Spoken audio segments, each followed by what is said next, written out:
মনে পড়ছে আপনাদের সেই স্লোগানের কথা, সান্ডা না মাহফুজ, সান্ডা সান্ডা, বোতল না মাহফুজ, বোতল বোতল, বোতল না মুলা, মাহফুজ মাহফুজ। এ ধরনের একাধিক স্লোগান আমরা বাংলাদেশে দেখেছি।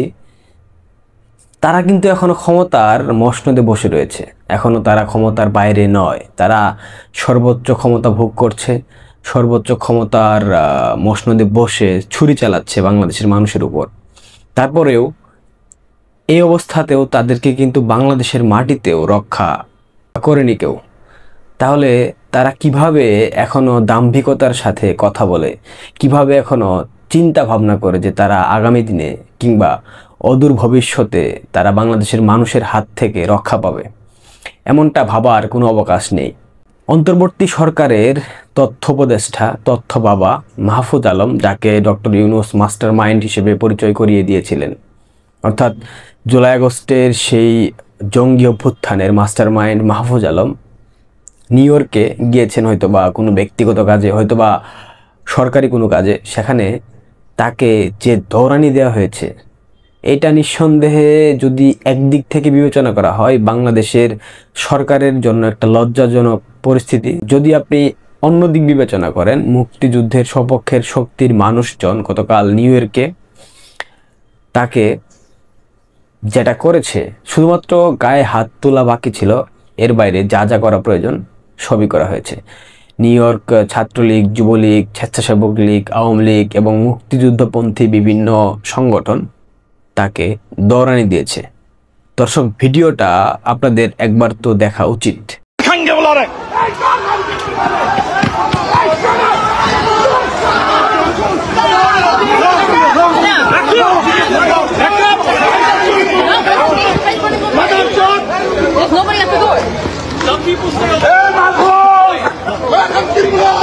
পুলিশের পাশে যে সাদা ড্রেস পরা লোকটাকে আপনারা দৌড়ে যেতে দেখলেন, সেটাই মাহফুজ আলম।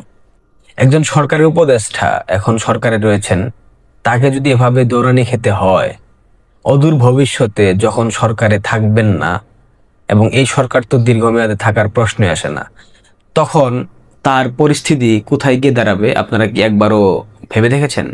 এবং বর্তমান অন্তর্বর্তীকালীন সরকার এবং তাদের কলা কুশীলব, তাদের আশেপাশে যারা রয়েছে এখনো ক্ষমতার দাম্ভিকতা প্রদর্শন করছে, তারা কি একবারও অন্তর থেকে ভেবে দেখেছে তাদের কি পরিণতি হতে পারে ভবিষ্যতে? ভাবেনি। যদি ভাবতো তবে তারা এ ধরনের অপকর্ম করতে পারতো না। আপনারা নিশ্চয়ই জানেন ডক্টর ইউনূস লন্ডনে গিয়েছিলেন, সেখানে তাকে অসম্মান করা হয়েছে, তার ছবিতে জুতাপেটা করা হয়েছে, তার কুশপুত্তলিকা দাহ করা হয়েছে। আসিফ নজরুল সুইজারল্যান্ডে গিয়ে সেখানে হেনস্থার শিকার হয়েছে। আমার প্রশ্ন হচ্ছে, এখন তারা ক্ষমতায়, তারা দেশের বাইরে গেলে কূটনীতির বিভিন্ন বিষয় অনুযায়ী সরকারি একটা প্রটোকল পাচ্ছে, যে দেশে যাচ্ছে সে দেশের প্রশাসন তাদেরকে সহায়তা করছে। কিন্তু যখন তারা সিভিলিয়ান হয়ে যাবে, 2 দিন 4 দিন, 2 বছর 4 বছর বা 5 বছর পর যখন তারা দেশ ত্যাগ করবে, কারণ দেশে থাকলে তাদের চামড়া, ছাল বাকল সব তুলে নেবে বাংলাদেশের মানুষ, যখন দেশের বাইরে যাবে তখন তাদেরকে রক্ষা করবে কে? বাংলাদেশের রাজনীতিতে আমি সবসময় বলি, 2টা দল, একটা মুক্তিযুদ্ধপন্থী আর একটা মুক্তিযুদ্ধের বিরোধী শক্তি।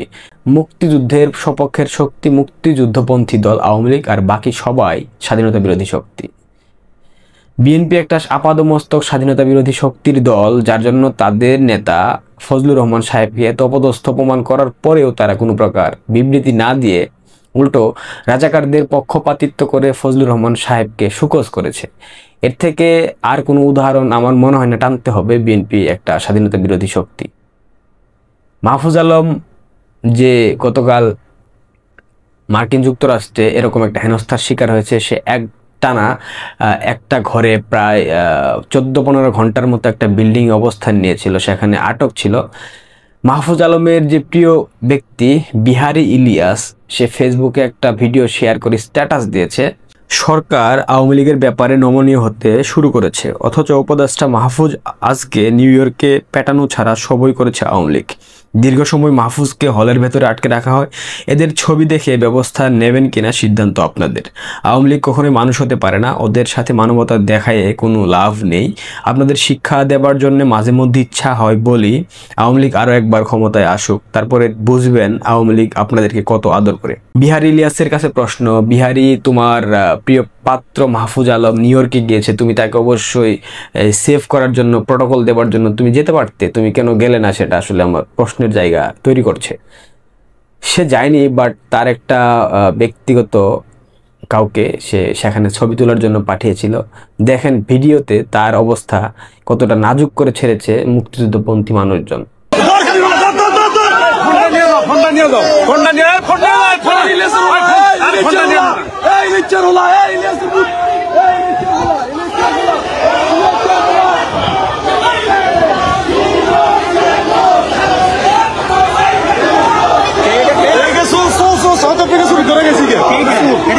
साउथ अफ्रीका तो नहीं ये साउथ अफ्रीका शुरू करा गया यही मिल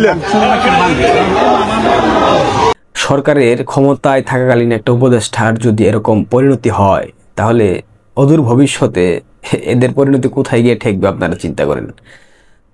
বাংলাদেশে মুক্তিযুদ্ধের বাইরে গিয়ে মুক্তিযুদ্ধকে অস্বীকার করে কেউ কখনো কোনো দিন রাজনৈতিকভাবে সফল হতে পারেনি, রাজনৈতিকভাবে তাদের অবস্থান পাকাপোক্ত করতে পারেনি।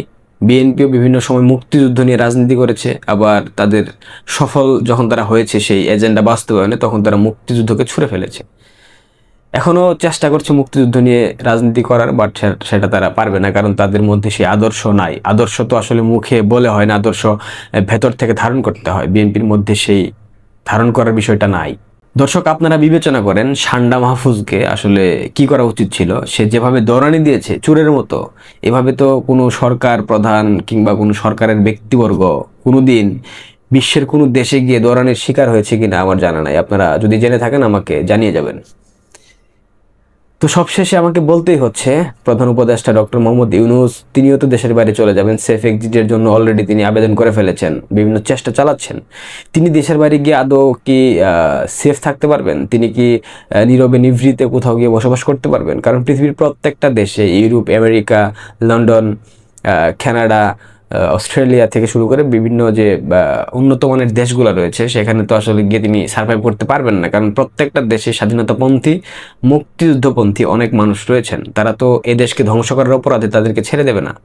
তারা তো বাংলাদেশে থাকতে পারবে না, ছালবাকল তুলে ফেলবে। দেশের বাইরে যেখানে যাবে সেখানে তাদেরকে এভাবেই সম্মান প্রদর্শন করা হবে, এভাবেই জুতাপেটা করা হবে, এভাবেই দৌড়ানি দেওয়া হবে। দেখা যাক নেক্সট ডেস্টিনেশন মাহফুজ আলমের কোথায় হয়, কিংবা তিনি দেশে ফিরে আসেন কিনা, কিংবা যুক্তরাষ্ট্রে আরও কোনো অপদস্থ হেনস্থার শিকার হন কিনা। ভালো থাকবেন, ধন্যবাদ।